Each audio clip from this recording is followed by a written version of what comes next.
Bonjour les enfants. Aujourd'hui, on a une nouvelle lecture de l'unité 11 du livre Coquelicot pour le CE1. Vous êtes prêts? Allez, je commence. Je lis. Une grande mère au volant. Grandma Gadbury. L'histoire se passe en Australie de nos jours. Ma grand-mère conduit un semi-remorque appelé Tootsie.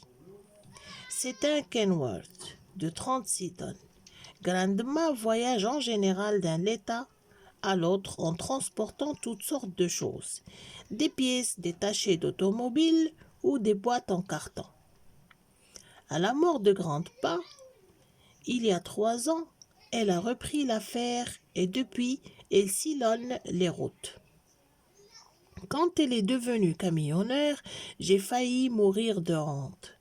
Je pensais qu'une grande mère de 67 ans passait son temps à tricoter ou à faire du crochet, assise dans un fauteuil à bascule. Mais ce n'est pas le cas de Grandma.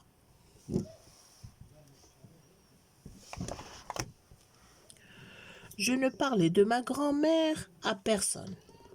Mais un jour, Billy Steiner, un garçon de ma classe, l'a vue. Il distribuait les journaux alors que Grandma prenait la route de Sydney à Melbourne. Plus tard, Billy m'a raconté qu'il avait failli tomber dans une poubelle en l'apercevant, en salopette kaki toute neuve.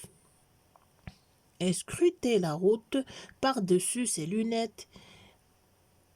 Il m'a dit qu'elle ressemblait à une petite poupée dans l'immense cabine du semi-remorque.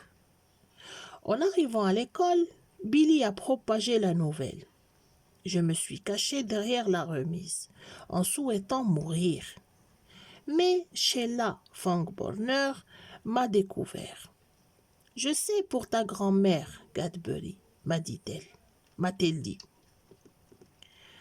Mon prénom est Steven, mais on m'appelle Gadbury à cause de mes taches de rousseur qui, apparaît-il, ont la couleur du chocolat.